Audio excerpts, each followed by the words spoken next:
Hey, everybody. Welcome to joining Dr. Tom Moorcroft and myself. This is sort of our kickoff, although we actually did a talk earlier this year. But we're now going to kind of kick off a series where we're going to be talking to you, hopefully on a monthly basis, about everything related to Lyme. And we'll go into deep dives on very specific topics. So if there's specific things that you'd like us to address, please put it in the comments. Let us know what's interesting to you, what you're dying to know, and we'll be here to help answer those questions. But we thought we'd start tonight really talking about mindset. And, Tom and I will share our own stories. We both kind of got involved with this group and an organization, actually a person, Michael Burnoff, and we had an opportunity to train with him a few weeks ago in Phoenix. And his whole thing is really about learning about how to communicate better. But I think what we both sort of got away from it too is that it's also learning a lot about yourself. And in that, I think how it relates to Lyme, it's, how do we think about Lyme and how do we think about our health and our illness? And I think, so many of us get caught up that we start to identify ourselves as Lyme patients versus we are a person who happens to have Lyme disease. And so I think if we can start to shift a little bit the way we think about ourselves, the way we think about our illness, the kind of things we're trying to deal with, that starts to change the way that our body responds to that. And you've probably heard somewhere before, I mean, I've been told 1,000 times that, everything, your brain tells you, your body will listen and respond to that. So these messages that we're setting really through our subconscious mind are really kind of setting the stage for healing. So, what we're hoping is that we can just talk a little bit tonight briefly about, how do we start to make those changes? How do we start to think about our health and illness a little bit differently so that we can start, to heal? Yeah, I mean, Darin, I couldn't agree more that it's such a huge topic and one that I think doesn't get enough, really discussion about it. And I mean, I was so happy that like when we were talking about what do we want to start off like our little mini series with, and you're like, mindset's critical, and I just, it's hard. I mean, like, you've experienced Lyme and co-infections. I've experienced it. And we see all these patients. And I think over the years, I've noticed that, some people they just do better. And some people just keep, their suffering is like more than I would expect. And well, there's a lot of, and there's so many individual things that go into it, and everybody's disease is a little different. Genetics are different, your environment, how well you were when you got sick. Their mindset really makes such a huge difference. And, I remember I had a patient years and years and years ago, and he's just like, man, I'm suffering so bad. Like, how did you know you were going to get better? I need some sort of advice.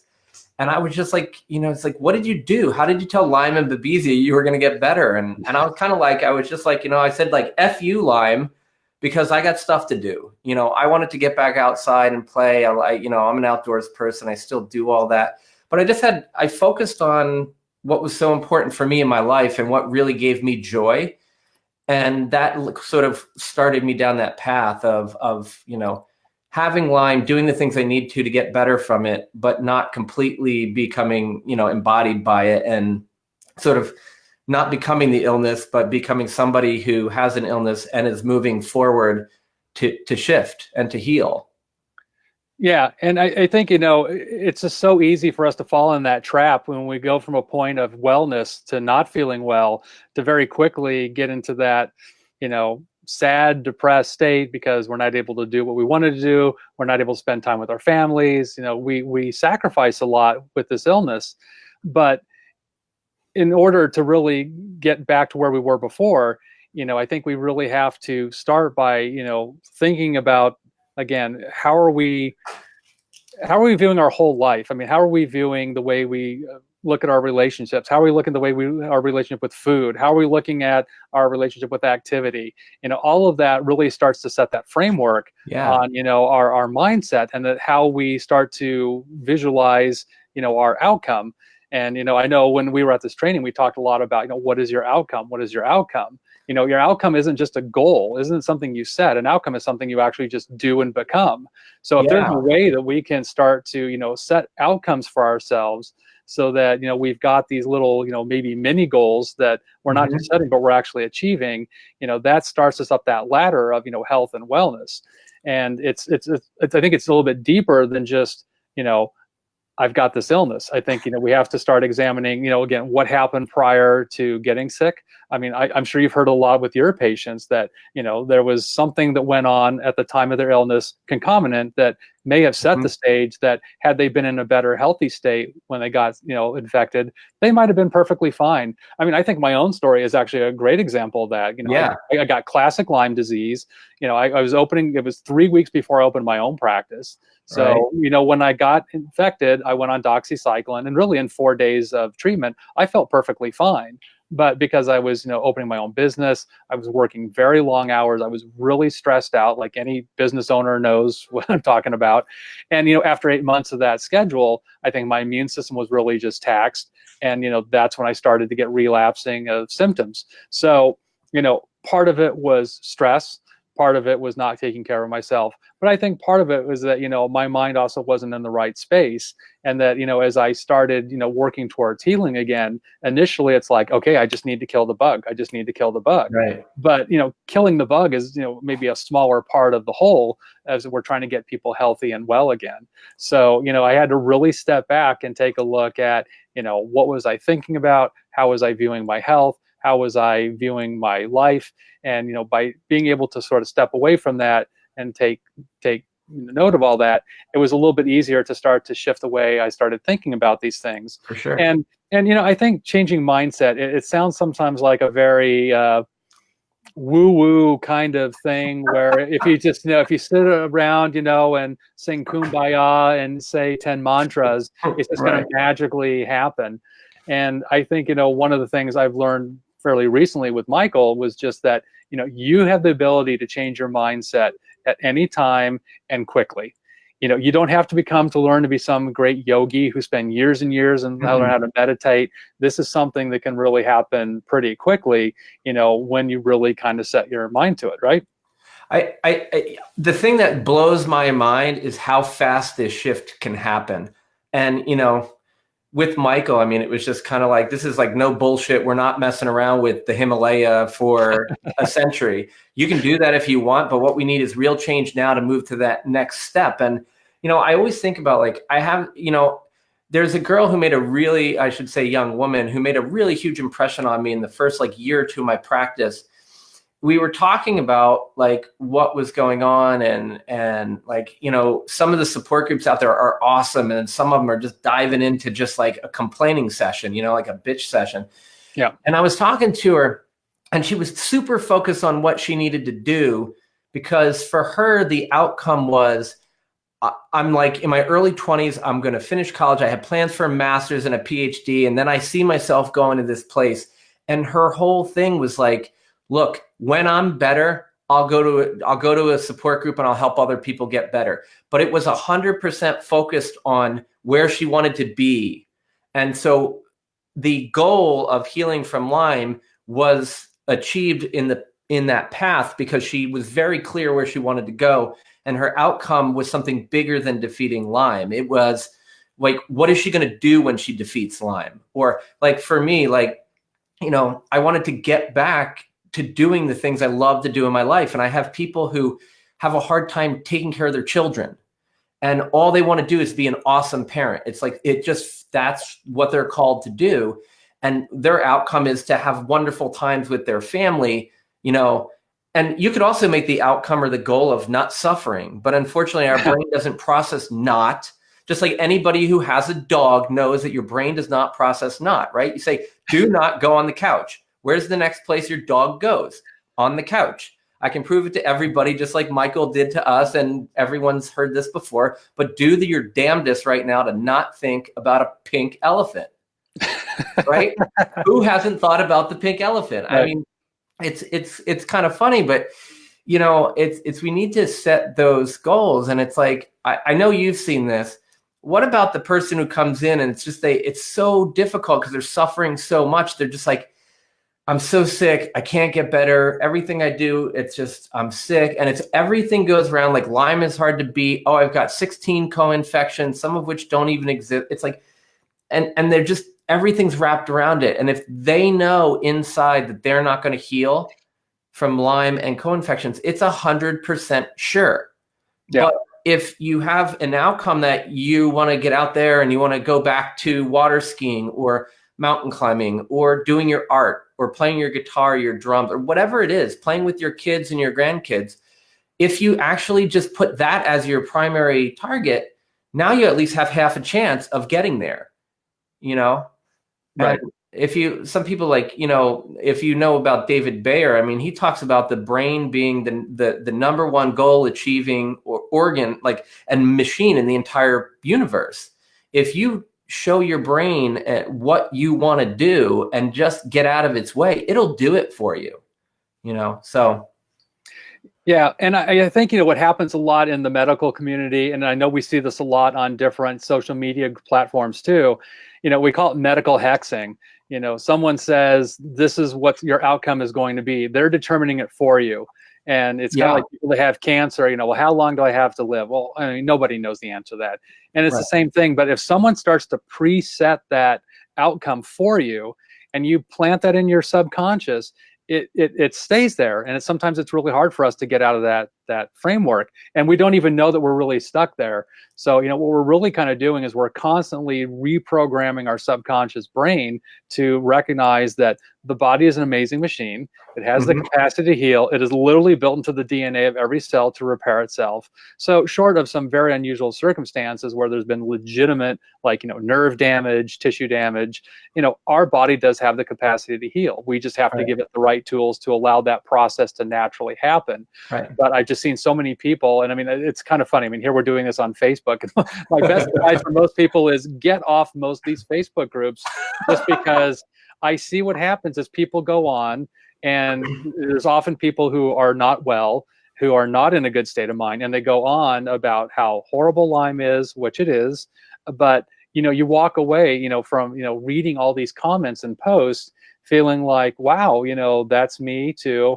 And because they're not getting better, I can't get better. I don't have that capacity. I think that's the message that our brain picks up on.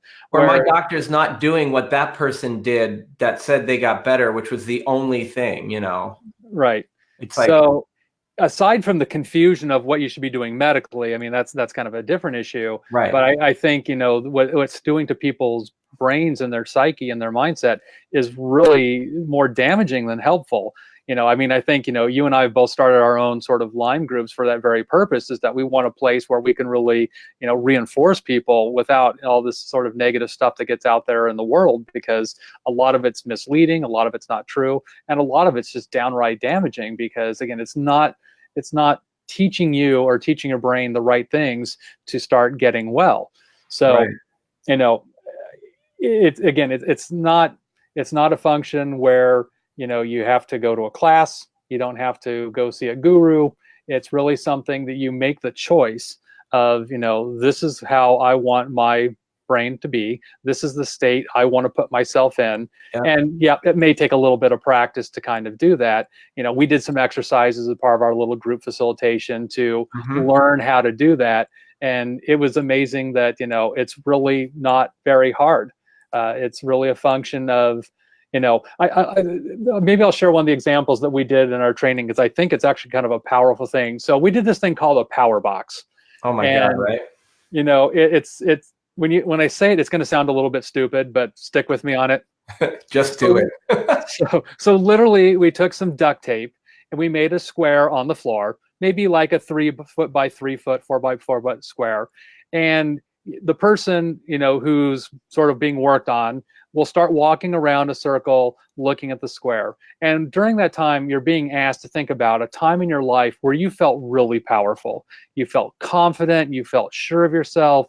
And we've all had these moments. Now, something may have been something at work, may have been something when you were a child. It really doesn't matter. It's that what you're trying to capture is that feeling of feeling really powerful and confident. So as you're walking around the circle and you're looking inside the square, you know, there's someone behind you who's asking you to help kind of relive that moment. Where were you? What was going on? Who was there? What happened when you did whatever it was that sort of, make you feel that way?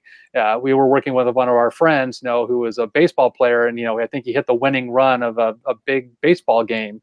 And so that was like his thing. So whatever it is for you, you can kind of, as you're walking around, what you're really going to do is you're just kind of bringing yourself into a trance where you're kind of getting your head in that moment and you're capturing that feeling.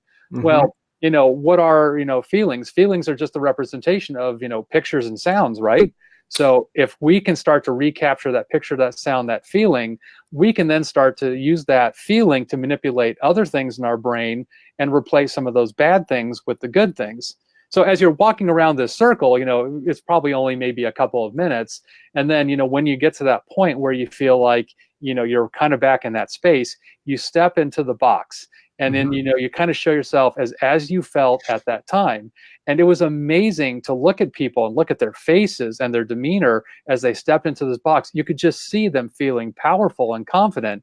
And we all did it ourselves and had that same experience. So what it tells us is that we have this capacity in our brain to recapture a lot of these, moments in our life that we really felt strong about ourselves. And I think, again, if we can kind of capture that moment and keep replacing it, particularly when we have those days when we're not feeling great, feeling tired, our bodies ache, and we can kind of put ourselves in that state, bring back that emotion, bring back that feeling.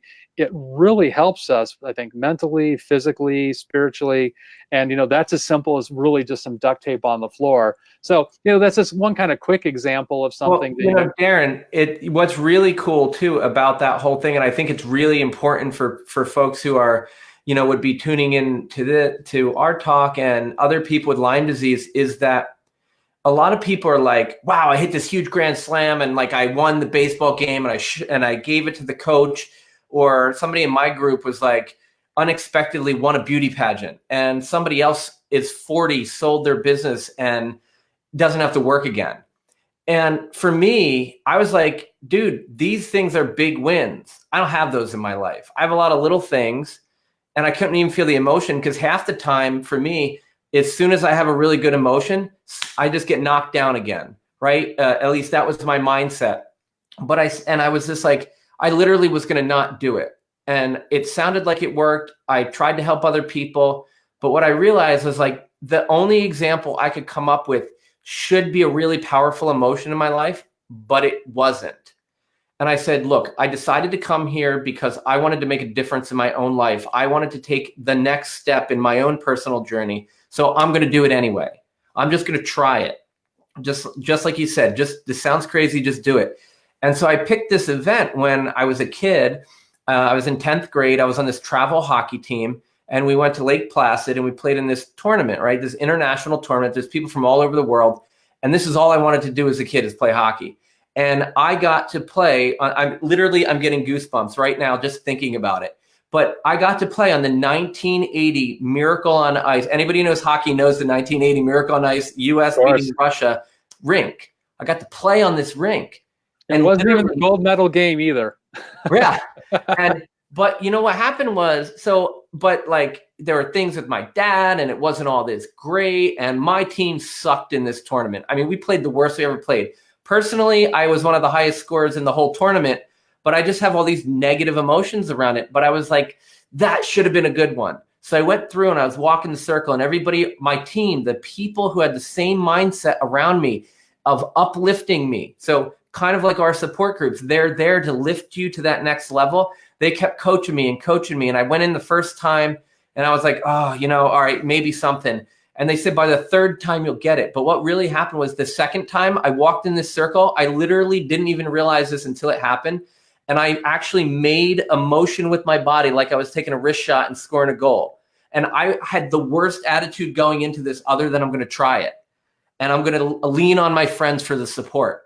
And it was like totally changed my mind, because I always hear, you got to get a big win. You got to get a big win. I'm like, screw you. How do people with Lyme get big wins? I mean, I gave them ceftriaxone for 2 years. They didn't win. I tried, they ran through a protocol on herbs and they changed their diet, and they're still not feeling like they had a big win.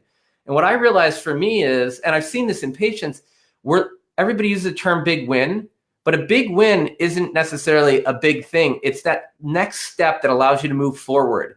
It's Right. where you can take a simple thing that happens during your day and go, that was really awesome. Just a little awesomer than the moment before. Or maybe today I had one thing that went my way. 27 things went the wrong way, but man, it's so easy to focus on the negative. That's what the news does. If we can just switch that and take a peek at, wow, let's focus on the good thing. And what Michael is saying is amplify it. Really find the core of that emotion, Right. because like I'm literally sweating right now and with my hair standing up thinking about that event. And literally, I was probably one of the 2 people who had the most miserable looks on my face and didn't want to do it because I couldn't find the good in that situation. But when you dive deeper in it and you just let go of the need to be always negative and try something positive, holy shit, it totally changed my whole life, Yeah, one of the things I've been talking with a lot of my patients on, and I think it happens to so many of us, especially when we're kind of down in the dumps and we're just not feeling well. I think the one thing that happens to so many people is they forget about those things that really bring joy to their life. And I Sure. think it's critically important that, when you're doing all your other treatments and everything else, you find that one thing that, really sparks joy in your life. And it could be watching a funny movie. It could be reading a great book. It could just be spending time with your family, your kids, a best friend. It really doesn't matter what that thing is, but that thing should be something that's consistent in your life. And you should Right. make that commitment that you're going to do it on a regular basis, because, we get so caught up in all these other things that, again, tend to bring us down. But if we can, have that thing that we look forward to, makes us happy, brings joy. There's so many things, neurologically and chemically that happen when we experience these events. It may not seem like very much, but I mean, gosh, look at all the research out there on laughter, what it Oh does my in God. terms of boosting serotonin and all the neurotransmitter reactions that happen. So, this isn't just, 5-10 minutes or an hour of feeling good. There's really the sustained effect that can happen. So, I know we're all busy, we all have our things, but it really is making that commitment and saying, look, this is important in my life. This is part of what I need to get well. And part Right. of keeping my head in the right space is that I know that I have this thing to look forward to every day, every week, whatever time frame you set. But again, I just see so many people that they get caught up in the mire of their world that they forget that there are things out there that are joyous and happy, and that they actually do enjoy doing, even with whatever limitation they may have. But Right. find that thing and just commit to doing it. I think part of it too is, for me, I see a lot of people who get overwhelmed by how much their possibility is out there, right? It's either negative possibility or even positive possibility. There's 75 different protocols to try. We always have to find the latest, greatest thing. And like, to me, if we can, when we start to put our mind on this outcome, our long-term sort of goal, if you will, but it's that emotionally powerful place that we want to get to, and we just take little steps towards it, then going through the protocols, making the necessary changes, going to bed on the right time, turn off your Wi-Fi, taking the herbs the way they're prescribed, taking your medicine, whatever it may be, you have more clarity of thinking to do that, right? And for me, like, I do a lot of talking and lecturing on the gut and the brain and the interactions between brain detox and the microbiome and the emotions, but I'm always struck is that even all the lectures I hear out there about the microbiome, we leave out like a third of it, which is our emotional state. I mean, if you look in medicine at what the placebo effect is, a third of everything that happens in medicine, including a surgical outcome, surgery with a knife, is literally placebo. Wow. Right? And everybody's like, so we have to compare one medicine to a placebo. So my favorite example is Lipitor to bring down my cholesterol. If I take Lipitor, it brings down my bad cholesterol level, which that's a whole nother discussion, by about 42%. But if I took a placebo pill, it brings it down by 33%. Yeah. And there's no side. I mean, so to me, if I can harness that 1/3 and put it into my bag, I'm already ahead of the game. So I'm not suggesting that people abandon doing their treatments and just, go, oh, I'm going to heal this with my mindset. What I'm saying is, it's a huge tool that's like could be a third of all of your healing that you have power over. You're in control of this one, right? So when you come see us, we're going to try to help you with the other 2/3 and also get you to do this. But this part you can take care of on your own. Now, easy all the time? No. I mean, I have bad days. I have good days. I mean, I talk to people. That's why you and I are having conversations. I mean, the way we got started wanting to even talk about this was we were doing something for ourselves so that in turn we could then help everyone out there listening and all of our patients. But it requires us to focus on healing ourselves and maintaining ourselves so that we can then have that energy to give. And I find so many people, they're giving out all this advice and they're giving out all this energy towards Lyme, positive or negative, but it's like, build the energy in yourself so that then you can heal and then you can have more energy to do even more good. Absolutely. Hey, I just want to give a shout out to Diane from Minnesota. Hello. Thank you for joining us. Jeremy, Chanel, thanks for joining us tonight. Hopefully this is helpful for everybody. And yeah, I just wanted to kind of piggyback on what you were just talking about. One second. A little dry here. Oh gosh, I completely lost that thought. Piggybacking. Well, again, I think I actually was fortunate to study with a doctor, an old naturopathic doctor named Bill Mitchell. And he used to teach a lot about the placebo effect. And he said, look, if you can help people tap into the placebo effect, you've just now tapped into nature's greatest healing power. So, and Bernie Siegel, if you guys know Bernie Siegel, he was a cancer surgeon at Yale who learned sort of serendipitously that when he shaved his head as sort of a spiritual awakening, he started connecting with people on a whole different level with cancer and realized how much mindset was influencing outcomes with cancer patients. And he would have patients that were given a very grave diagnosis, but had a really positive attitude, good mindset, never did any chemotherapy or radiation, came back years later, he thought they had passed away and they showed up and they were just there for a follow-up. So not that we're advocating for people with cancer to do that, but I think it just speaks to the power of the mind that, when we set it the right way, it can do amazing things to help us, get better and heal. And I think in conjunction with everything else you're doing to improve your diet, whatever therapy you're doing to treat Lyme, all these things cumulatively add up so that, we're giving your body really the best, possible outcome, which is what we want for you and you want for yourself. Right. I mean, well said. I mean, it's interesting. A.T. Still, who was the guy who started the osteopathic profession, was a frontier MD. And he saw his family die of like meningitis and some other things. And he actually made his name treating cholera, with manipulation because everything else. And he said, don't give people poisons that aren't doing the job. And I'm not really good at remembering his quotes. So that'll be something I need to work on so I can just pull them out at will because I know I can fix that. But, our bodies have God's drugstore, right? And he was a preacher also. So he was using, use whatever words make work for you. But in your body, your self-healing mechanism can make narcotics. It can make opioids. It can make cannabinoids. Like your body has opiate receptors. It's not because your body was designed in order to ingest an opiate like a morphine or an OxyContin. These medicines were made because your body already has these receptors and is used to these kind of chemicals internally. Same thing. It's like we didn't start smoking weed and then develop cannabinoid receptors. We have cannabinoid receptors in our body, and then by ingesting or otherwise medicinally using these things, we can see different therapeutic effects. But our body can create these, right. And it's amazing. It's like, it's crazy. Like, you have the ability to make all this stuff yourself, and you have, things like sleep. One of the things that like we run into a lot too with mindset is that people often feel they shouldn't be sick, right? Yeah. I'm like, well, I'm sorry. I shouldn't have been sick either, but I was, and I lost like 14 years of my life. Now, I learned a lot about myself and I learned a lot about how to help people heal. And I'm a totally different person. And I like to think that my healing journey led to me being a much better person and offering a lot more to the world. But,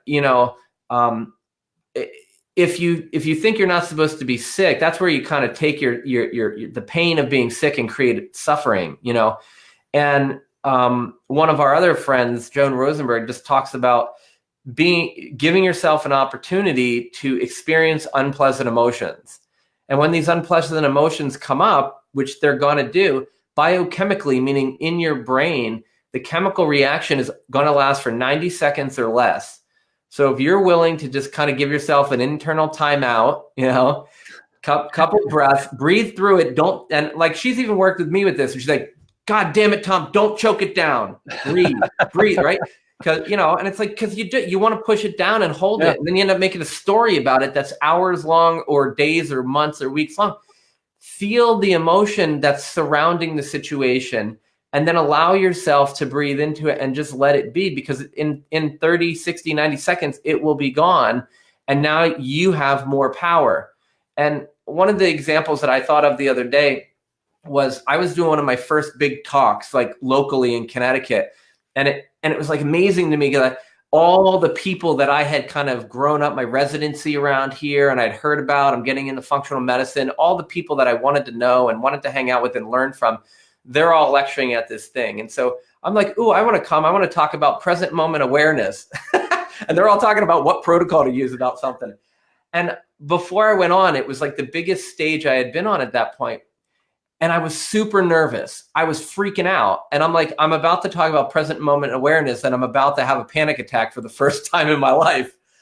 And I remember I was at the University of Hartford, and there's this cool little corner, and one of the parts of the corner was glass. It was like a huge window. And I saw this spruce tree outside, and like the wind is blowing like mad, and this tree is just standing there. And I was like, I wonder what it feels like to be that tree outside. I just, you know, and so I was like, well, if I was like that tree, I would just feel the wind blowing me. So I'm going to feel my anxiety right now. That was really crazy and so intense. And it got a little more intense for like 5 or 10 seconds. And then all of a sudden, I just felt like something flushed, and I felt energized. You know, like I felt like that anxiety energy had been released, and it went, and I was able to reclaim that into that positive energy in my body. And that really made a big difference and a big imprint. So when other people take that and they go beyond Eckhart Tolle, which is just kind of sit there and be present, or go into the cave, and they put the science behind it, like Michael and Joan and David Bayer and all these people. There's and you know, Bernie Siegel and everybody. I mean, these guys and gals are looking at the science behind this, and it's volumes and volumes. And right. You guys can all do this for yourselves. Yeah. Well, you know, you mentioned something a little bit ago, which I think is kind of an interesting exercise for folks, is, you know, what is your story? I think, again, we write this story in our head, and it's our story of our past, and it's our story of our future. And I think it's actually a good exercise to sit down and write out what your story would like to be going forward. What's your story in a year? What's your story in 5 years? And what you're really doing is you're telling your subconscious, this is where my life, my body should be in that time frame. Right. Because, you know, we know that our body will start to work towards these things that we set out there. So if we set out sort of a negative outcome where I'm going to be the same, the brain goes, okay, and body says, okay. And then a year later, you're kind of the same. Whereas if we say, nope, you know, I'm going to, you know, be able to do this and do that and do that, you know, we start, you know, again, telling our subconscious this is the reality we're trying to create, and then everything else, you know, tends to kind of fall in place. So, you know, again, I'm not suggesting this is some magical thing where if you just write it down on paper, it's going to happen. But what you're doing, though, is you're setting that stage to allow that process to happen. Right. And you're allowing all that other stuff that happens in the background that we don't really think about, that really, again, it kind of helps facilitate healing. And it's a simple exercise. Again, anybody can do it. But I think, you know, we did it as part of our little group. You know, what's your 1 year, what's your 5 year, you know, outcome, right. where you're going to be. And, you know, you can do it about where you're going to be professionally, where you're going to be physically, where you're going to be whatever. But I think, you know, as it relates to Lyme, we're really talking about, you know, where do you see your life going in a year and 5 years, or where, not just where do you see it going, but where do you really want it to be? Right. And then once you start telling yourself that, yep. And I say Gene Ann's talking about the Gupta program. Right. Yeah, the Gupta program, and that's also the DNRS, similar kind of program where you're trying to retrain your brain to think in a slightly different way. Yeah. But again, we've got all these very simple things we can do, again, to kind of set that stage. Right. Yeah. And, shout out to Lori and PJ too. I saw they threw some comments up, and I'm glad that Lori finally got on. One of the things too, that was really interesting about going through my story and saying, like, where did I come from to get to today? And then moving forward was people who know me, like, I stand for the truth as best I can, and sometimes that's good. And sometimes I don't know how to handle that so well. Because when people don't understand what I'm saying throughout my life, I got irritated, right? Yeah. And it just sucks away all your power and your energy, and you just waste all this stuff. And what was interesting was I was working through this process, and I was like, man, looking back, it was like this major event that took on a negative meaning for me was because I felt like somebody didn't understand me. And then, oh, okay, then I wasn't understood here. And then, same exact thing. It's like somebody else misunderstood me. And so the commonality of my story was that there was that I felt like people weren't hearing my story. Whether I was telling the truth or whether I just wanted to share a story, I wasn't being heard. But it was like a misunderstanding because I would always open my mouth, but they would always assume I said something different, or I didn't think they heard me. And I really wanted that. And to just go back and label that and understand that, then it was really helpful for me, because then I could plan the next year and 3 years and 5 years. And, it worked out, like I could start to shift the way I think about it. And I think the important part that all of these different people that we've been talking about share with us is once we understand it and we acknowledge it, then we actually have an opportunity to know that we have a different choice, to just know we're making a choice to go with the negative rather than we have a negative or a positive choice and we've made the positive. Oh, and yet, like, I think it looks like you're replying to somebody, but for Cherie, this will definitely be posted it'll be staying on Darin's page. And hopefully if he's a super nice guy, he'll download it, and then we'll put it up on my YouTube page too. That way any of your friends who aren't big into the FB thing can go and watch it as well without having to log into anything. Well, definitely we'll share this. So yeah, you missed it, please come back and revisit it. Absolutely. Yeah. And it's interesting because it's a place where I feel like over the last decade of doing this, I've touched on with some people and I've done better with some and not as well with others. And I feel kind of bad about it. Like, I really want to make this a huge shift, because like you and I were talking about, and like, I'm like super thankful, guys. Darin Ingels is like the man. This guy is amazing, because I've been looking for someone else to partner with. We need to change the discussion in medicine. It is not about who can we pay more, like how many more drugs can you be on, and how many, your prescription plans and all this other stuff. Our focus is keeping people the overall focus in the system of medicine is like, let's just run you through like the assembly line. We're going to keep you kind of okay, but mostly sick for as long as possible. We have to change the whole conversation where you're in charge of your health and we're helping you with it. Not some person making some money for their investors being the person who can get out there and tell you how to live your life.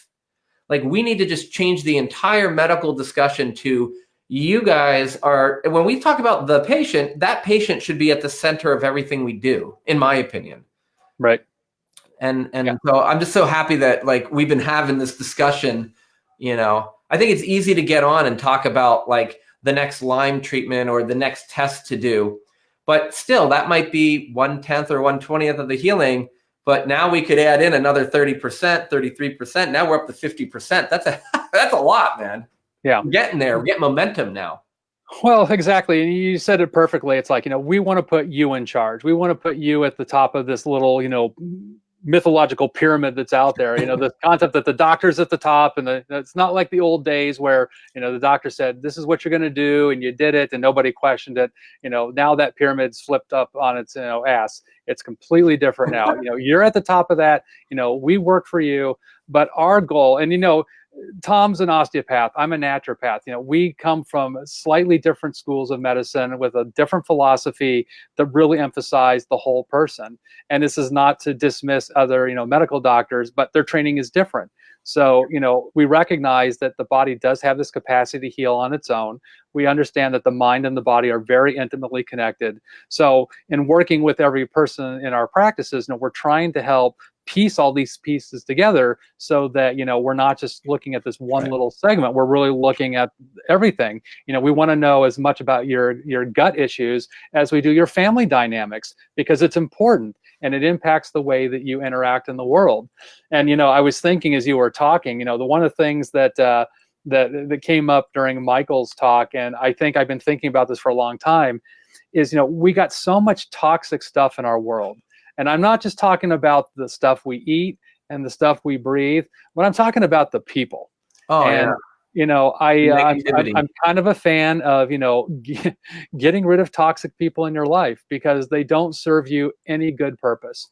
And if there's something, if it's a doctor, if it's a family member, if it's whoever that's constantly bringing you down, and here you are working so hard to try to get well, and you're eating right, and you're doing all the right things, and you're trying to change your mindset, and you've got someone that keeps trying to plant these negative seeds in your brain and undermine everything that you're doing or make you feel bad about it, that doesn't serve you in any higher purpose. Right. So I think this is time again where you realize that you're a powerful being, that you have the ability to make these decisions, you have the ability to make these choices, and they're not always easy choices. I've been involved. I mean, I think we've all come in.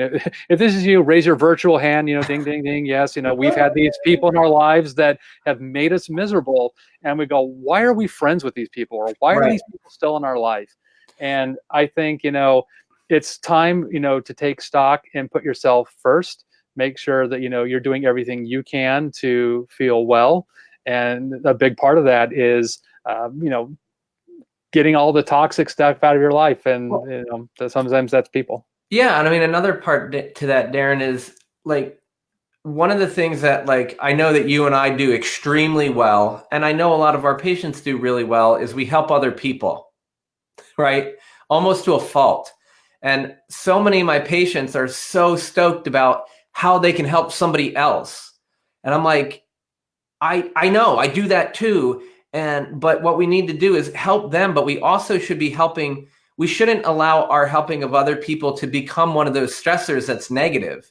Right. If it's positive and giving back to you, objectively positive for you, keep doing it. But if you're overextending yourself, it's okay to cut back a little and put yourself as a priority, because if you care for yourself and you do, like you're saying, put yourself as the number one, then you're going to be able to heal, and you're going to have even more information and more energy to be able to heal with other people. So, stress is good and bad. There's positive and negative. And a thing you said about the body, mind, and spirit, I'm always really interested in this, is because we're unable to separate body, mind, and spirit as an entity, right? As a human entity, we that is not a thing that exists. We use body, mind, and spirit so that we can have a conversation. But if I were to get Lyme disease and have a swollen knee that hurt, I would more likely than not have a worse day than I would have had if that knee wasn't swollen.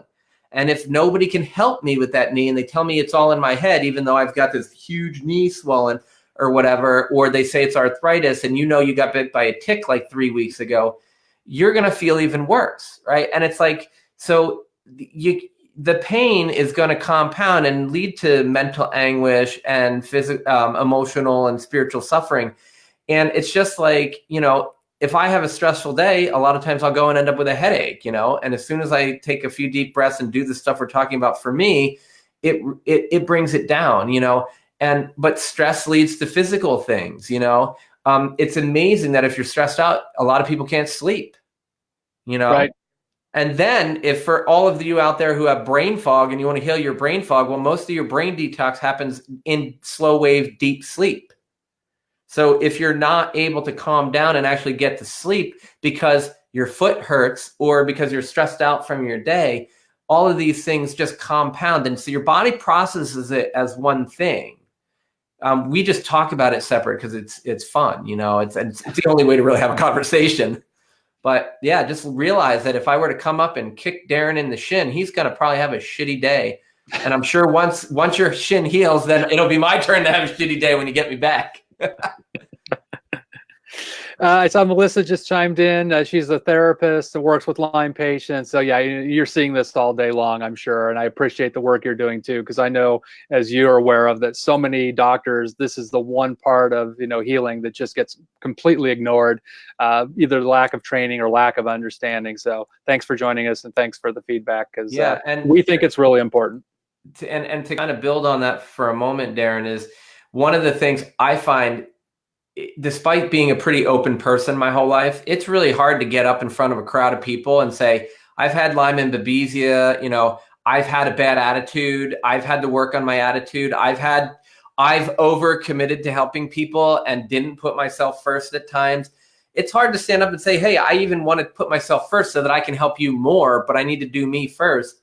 And it's hard to say that sometimes I've worked so late and so long and so hard and traveled so much that I haven't been a great father.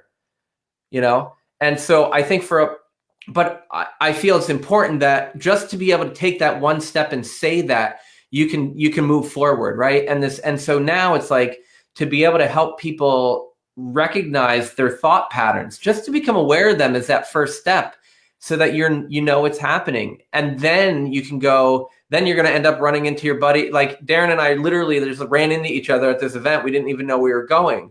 And it's like, now we need to share it with everybody. And this is our first go, but we're going to have so much more experience the more we continue to work on ourselves, that we're going to be able to share with so many other people. And I think that that's one of the reasons that a lot of doctors don't address it, because in order for me to address this with somebody in the office, I have to have first addressed it in me. Because a lot of times when I'm asking you in the office, or even on this call here to go to this place that might be uncomfortable, that might bring something up in you that will then bring something up in me, which if I haven't worked on my stuff now, that's not a good situation to be in. Right. But if we all work on ourselves and then go share with other people, we're going to have the ability to really make a big difference.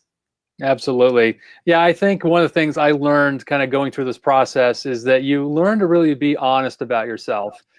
Being honest about every choice you're making, honest about your relationships, honest about whatever it is. And that if you can get that clarity, I think that's where a lot of us maybe get stuck, is we really don't have the clarity that we think we do. And, where do I really want to go? What do I really want in life? What do I really want to achieve? And as you start to get more of that clarity, your vision that you set out there about where you want to go forward really becomes much easier to kind of, write down and put out there. So, there's parts of me, again, we all hate to admit our faults. I kind of, realize that I can sometimes be very closed, that I'm not as open as I thought I was. Sometimes I could be very selfish. And so, there's all these habits we all have to varying degrees, and it's the nature of being human. There's nothing that's wrong with it. It's just acknowledging that, yep, this is part of me. But this is something that I can change. And this is something that I can change my reaction to. Again, I used to be one of these guys who would get on the road and had like total road rage and couldn't stand these idiots that would cut me off. And you kind of realize, in the grand scheme of life, this makes no difference in my life. Why are you letting these little things bother you? Which stresses you out and then taxes your immune system and everything else. And you realize it's kind of stupid, or at least in my case, I realized it was kind of stupid. Right. So I think, again, if we kind of start taking stock of these things and just being really honest with ourselves about, is this something worth worrying about? Is this something worth stressing about? Is this something worth, continuing on in my life? And if you can be really that honest with yourself and start to, make changes based off of that, I think you're going to find you're going to get a lot more desired outcomes than you would probably hope for. Oh yeah, there's no doubt, man. It's amazing when we change. And one of the thoughts when you were kind of talking about that came to my mind is that some of the things that at the event we were talking about is sort of just like kind of like rules to live by, or and one of them is that, like, they're along the lines that there's like really no bad people. They're just kind of like difficult situations and inflexibility. And then there's also, kind of like there's a positive intention behind all action. And, I don't know if that's always true. I kind of think it sort of is. And I was about to go do that same thing. So I'm glad you're doing it so you can get it. So I got the book right over there. But I actually have it right here. Yeah, I nice. can probably read these out. Yeah, well, but the part of it that's really cool is when you look at it and you say, hey, look, like my dad did X, Y, Z to me, or my doctor said Lyme doesn't exist in a chronic form. Well, they are probably doing the best they can, and they want to help you, but for whatever reason, they can't do that. Oh, hey, Tyler. Tyler Lewis is on too. So it's just one of those things where they may not say the right things, just like I don't always say the right things, but they're out there having, they may have the best intention for you. And it might not even be what you want to hear. And it may not be what you need to hear. And even though they had a positive intention in trying to say what they said, it might have been negative. And it might be one of those people that, like you said, Darin, you move them out of your life. Yep. But if you give them the freedom to not be, that son of a bitch, as my dad would say when I was growing up, and you just say that, look, what they said didn't apply in my life, but I know that their intention was well. If you start to treat yourself that way, and then you start to treat other people that way, it just opens up space. I mean, the thing that I noticed is I had so much more space in my chest. I could actually, for the first time in a long time, I always feel like I could feel my heart, but there was a little space between my spine and my heart that I didn't feel like really got TLC and some space. And right after we went there, that's really, that was a huge difference for me. And so my road rage changed because when I'm driving down the road, I'm just like, that person who just cut me off probably didn't have anything to do with me. And if they did it on purpose, I'm sure there was a good purpose behind it. I have no idea what it is. I'm sure I never will, and it just gives it's just so much more lightness in my life from that. And I don't know what's up with Dory's audio. Are other people hearing the audio okay? It seems like they were before. Yeah, I haven't heard anyone else chime in. Sometimes Dory at the bottom on the video, I'm going to see if I can scroll up to it on the site, but sometimes it automatically mutes it. So if you go on the bottom, I think it's on the right, sometimes you can it's down there and you can get it there. I don't know if I can get there. Did you find the stuff there? I'm trying to find it. I don't remember where it was in the book. And of course, all right, here we go. Anyone else? Sometimes at the bottom on the video. I'm going to see if I can. Now I've got two going. I'm going to stop that. Sorry about that. Yeah, it's I just think it's so important to change. To just try it. Because for me, I learned that growing up, it's really easy to have like a negative mindset. Right. And so all we're suggesting, and all the people that we've been talking about are suggesting, is say, could you choose to try for one, just to try having a positive, instead of going to the negative, just try the positive and see how that goes. And it's kind of like the more you do it, at least for me, the easier it's become. I think the only thing that hasn't become easier is finding what we want to find when we're talking about it. But I think, one of the things that, Tom and I have talked about kind of going forward is once we start to get a little bit better at ourselves and some of these skills, we're hoping these are things that we can bring to you guys to start sharing with you.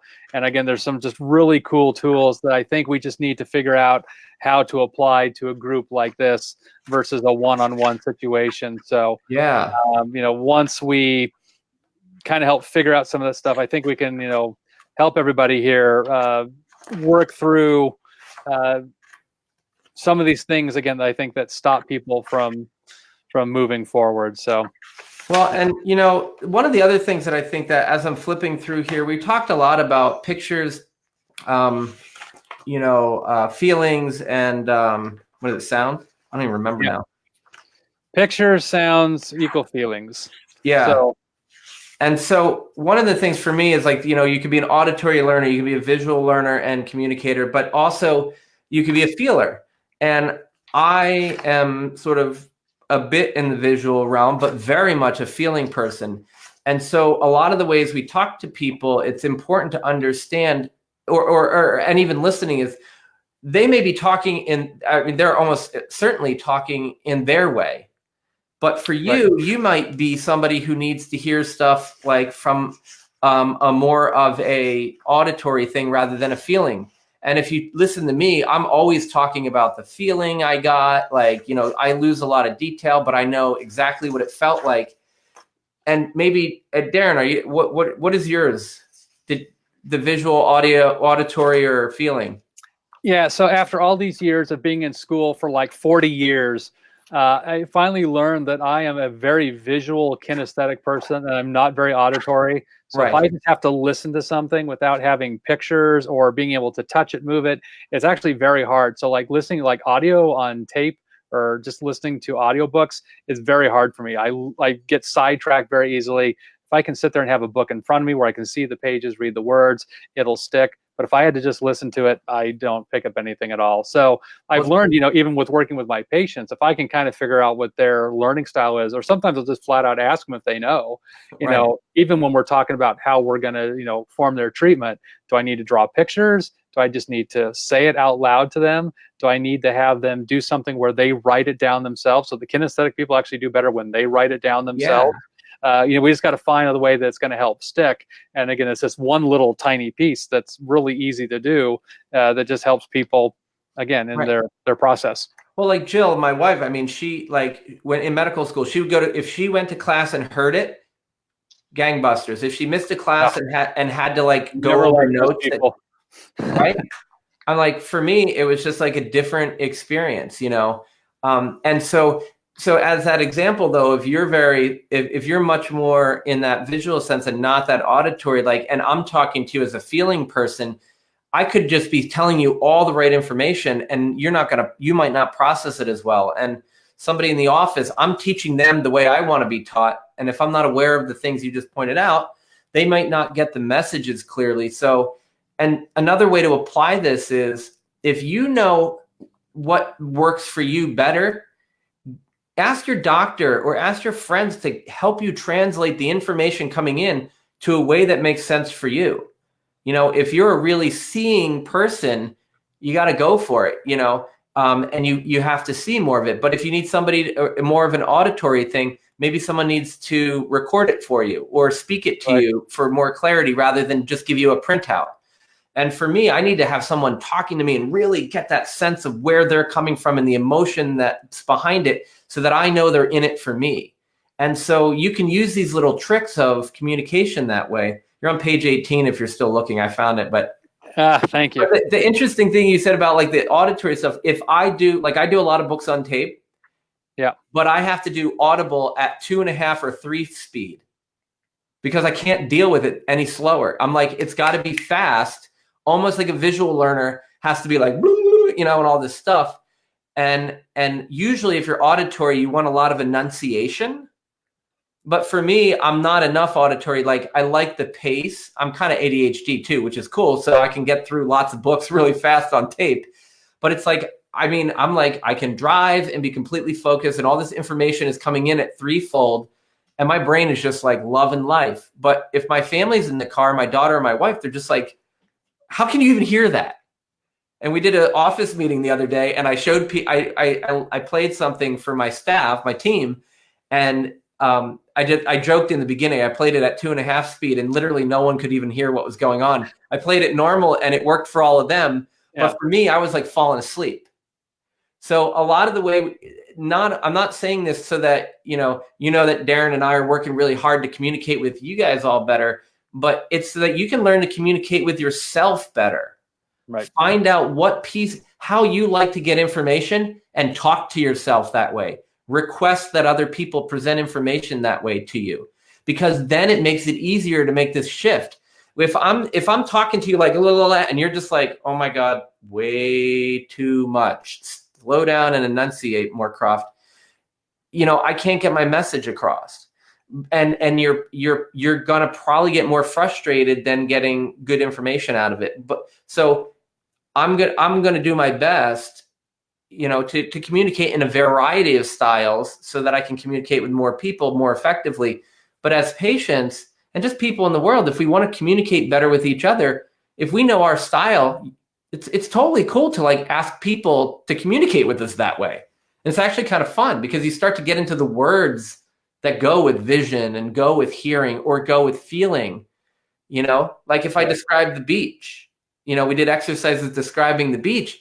And for some people, they want to hear the seagulls, and they want to hear the crash of the waves. And other people want to look up at the the bright sun and how the blue sky and the horizon and all this stuff. And you can see the whatever boats out there and everything. And then other people like me like to feel the warm sun and the sand going between our toes, you know? So it's kind of cool, because we all, you know, a lot of us have experience at the beach.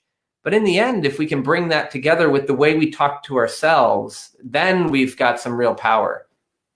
Yeah, no, it was very enlightening for myself, and again, I think it's been helpful in the way that I communicate with other people, but also important in the way that I know that I need people to communicate with me, so that we're all on the same page. We lose so much in communication of people just not talking the same language, even when they talk the same language. Yeah. So, now that we both found this in our books, I thought maybe we just kind of round out our conversation here and maybe just share one or two of the things that we find on this list that was meaningful to us. So you want to start, Tom?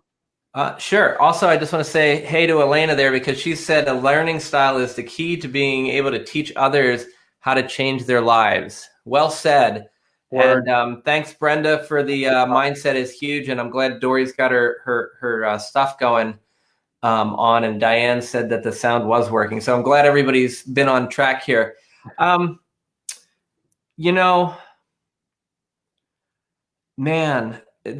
I know the ones that I circled, and I know the ones that mean a lot to me. And the more I read it, it's about, they just all jump off the page. But there's this one that says the meaning of communication is not what you say, it's the response you get. And I mean, it's just like, for me, that was kind of like what my whole tangent was, or diatribe was just about, is, it's not, sometimes I'm just talking, and if I'm not really looking at the response of that person, I'm not communicating effectively with them, and I'm not inspiring them or to move forward. And also thinking about like the doctor who talked to me and said, hey, 10 days is enough for the Lyme disease. You'll be fine. Well, the reaction out of me was not a good one, especially after I wasn't feeling fine for the first 4 days, and they were just like, don't worry, and so even if the answer is you probably don't need to worry that much, you will be okay, you should be looking at the response that you get from the other person. And again, reflecting back on treating yourself that way, hey, the meaning of communication with yourself is not necessarily what you say to yourself, but the response you get from yourself. And so that's going to be, that's a big one for me, and I'm going to be, working on that even more. And I guess the other thing that comes out, because it's different than a lot of the ones on the list, is, do what's best for yourself without intentionally hurting other people. And I think we need to do more for ourselves and then help other people. And as long as we're not hurting other people in the process of helping ourselves, I think it's a win-win for everybody. Yeah. Great. Yeah, that was the one I was looking at, and I think that's really important. No, that's good. We're on the same page, and I think, again, it's the one thing I think a lot of people dealing with Lyme is we don't always do what's in our best interest. And again, if we can do it in a way that's functional and it's not harming other people, then that probably is in our better interest, and it's going to help us move forward. The other one on here that I think was relevant was people are not their behaviors or their actions. And I think this becomes important, again, as we're interacting with doctors and other people in our lives. Again, sometimes that may seem like it's working against us.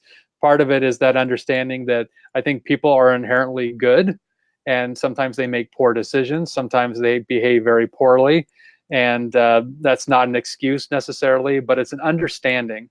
And I think, part of that understanding helps you understand yourself, helps you understand other people, helps you communicate better with other people. So I see this probably more sometimes with doctors. Again, doctors sometimes where they're telling you you don't have Lyme disease, it's all in your head, you're being dismissed very easily. You just step away and say, this is a good person who's probably wrong about that decision, and I need to go find someone who is more in line with the way that I feel and believe, without getting upset about it and angry.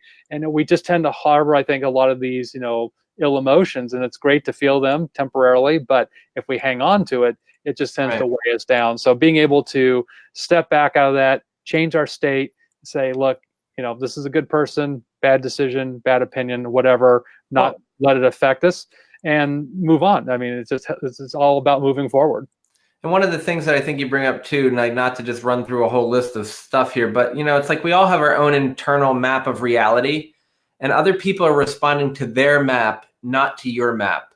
And I think that's what you're just saying, man, is these other people that we talk to, and even me, if you come in and I might misunderstand something, but or I say something that seems like we're not on the same page, I'm responding to what's going on in me because that's the only thing I can do, And these other folks who are saying Lyme doesn't exist in a chronic form, or okay, it does, but it's only 3 months and then it's in your head, or whatever you're being told, they're responding to what's going on in them. That's their story. So you need to respond to your own story and rewrite that. So, yeah, I think maybe the last one, just to close out, because I think this is really what we've been talking about all night, is the unconscious mind balances the conscious mind, and all change takes place in the unconscious mind. So again, what we're really talking about is, how do we change? How do we start sending these signals to the unconscious mind, whether it's something you do through meditation, whether it's something you do through writing or journaling. It doesn't matter how you get there, but it's sending those messages. And again, hopefully, Tom and I will come, as we go down the line with some other tools, we can help you in that process. And you may have other people you're already working with that can help facilitate that. But ultimately, it's changing that subconscious that actually induces change. Yeah, and it's interesting because as I do more and more of this, and as I'm trying to integrate this more into my practice, people begin to see that these changes, really, these little pieces add up, and it's a little bit more. And today, you feel a little bit better, and then, tomorrow, you hear something from someone in your family or from your doctor, and it makes a little more sense, and you can make. And then it's just like, in 2 and 3 weeks, you kind of turn around and you look at what happened in, this week, and you're like, oh my God, I can't believe how much progress I've made. And it was just like, even like when we're talking about our experience, just, man, in 4 days, dramatic shift in everything, right? So it was like from Wednesday afternoon, till Saturday night. I'm just like, this is a completely different thing in like these 4 days. And so as all of you are trying these different things and just giving it a shot, give yourself half a chance, just make a small change, focus on a positive, feel it, listen to it, have people talk to you differently, talk to yourself differently. In another couple of weeks, you're going to be looking back and just huge changes because you're going to pick up all that steam. So, and I just want to say one last thing is thank you so much for an opportunity to share this thing that is so important to myself and my family. And I know to Darin as well, that, because it's such a huge part of healing. And I just really wish for everybody that they can have more and more of this. And I hope that, to be able to continue to share more of this with you. Great. Thanks, Tom. Yeah, Diane says, we should not let other people's ignorance affect our health. Absolutely. We change who we can. And hey, look, if we can get a 1% change out there in the world, that's huge. So, I think it's good to educate other people about Lyme to the best of your ability. And if they're just not on board or they're resistant, that's fine. Don't let it stop you from doing what you need to do to get healthy and well. Don't let their actions dictate your actions. Their actions are their responsibility. All you can control is yourself. So you still have the capacity to do that for yourself. Yeah. And did you see Sarah's question? I mean, I think that this is the grand slam to end this thing, I think.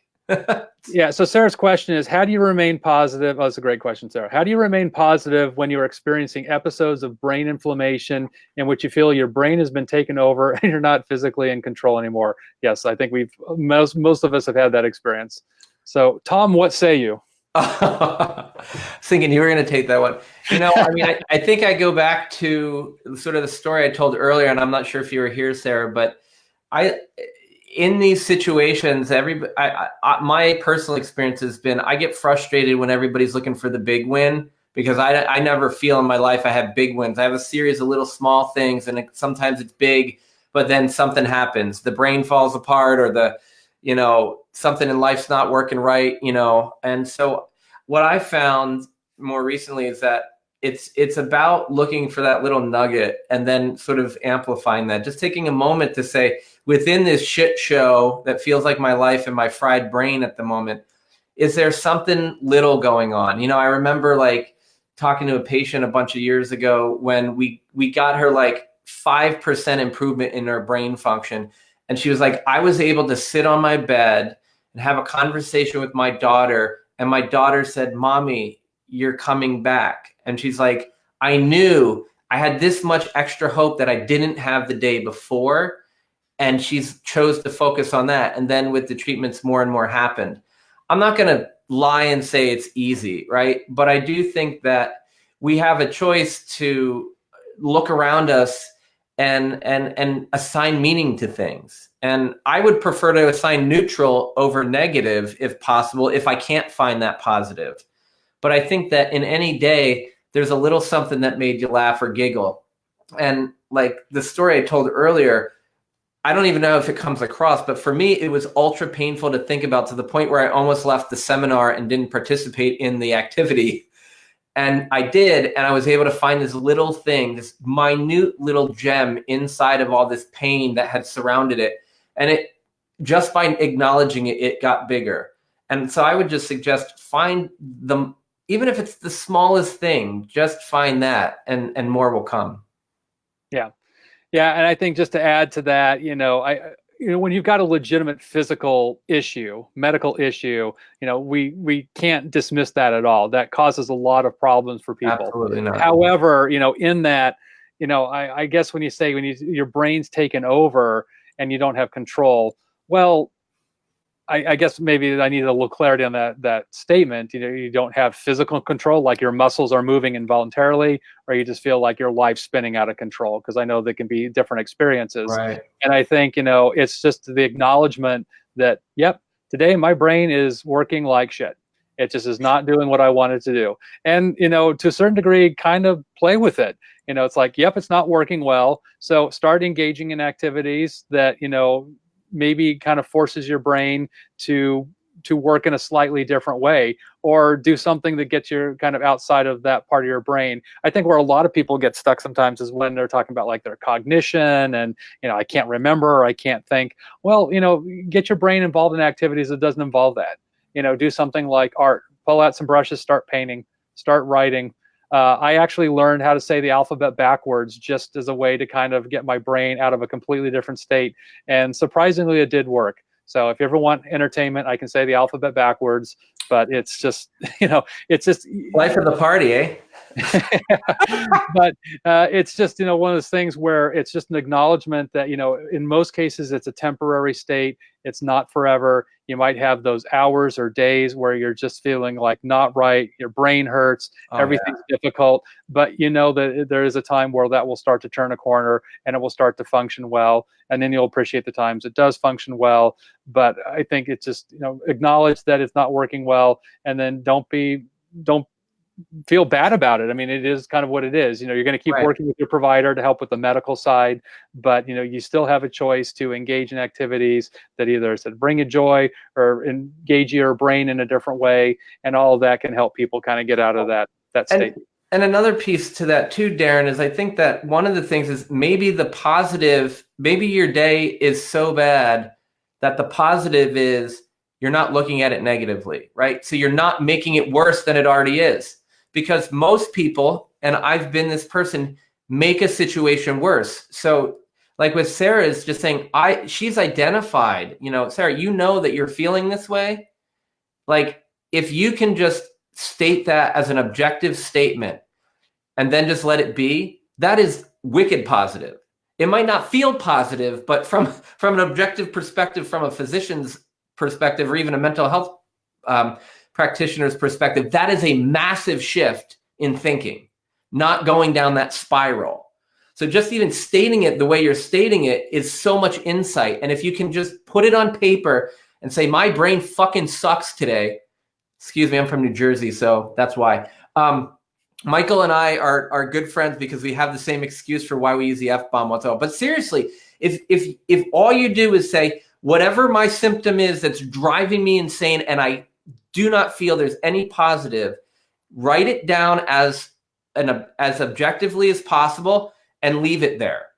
If you want to burn it or flush it or rip it up, that's fine too. But I would suggest put it on the table and just let it be there. And you don't have to put any other emotion behind it. To me, that is a massive shift that will start to get little, more and more positive changes. And that's what I mean by sometimes it's not this big aha moment or this, big win. It's this little thing that's actually huge, but when you're in the middle of it, you can't feel that way. And that's kind of what my experience was when I had Lyme and heavy metal toxicity, and I had 8 years of undiagnosed babesiosis. That's a lot of fun. If you haven't tried it, I totally do not recommend it. And then all of these things, but it was like some days where I'm just not going to make my situation any worse by mentally diving into it. So, and hell, I mean, that's amazing. I wish I could, if I could teach everybody that I see to do just that, I think that they would get better a lot faster. Absolutely. Well, I think that's a great way to end our conversation tonight. So again, thank you, Dr. Tom. That was awesome. And Thanks, thank you, everybody, for joining us. We hope you found this helpful. And again, I think we're going to have a lot more to share as we go down the line. And Tom and I get a little bit better at our own skills. And as we find things that we find are really helpful and useful, we'll share it with you guys. And, we want to hear from you. We're here for you guys. So please let us know in the comments after this closes out. If there are specific topics you want to address, things that are on your mind, we'd love to hear that from you so that we can start preparing our monthly webinars together. So again, thank you all so much. And you guys have a good night.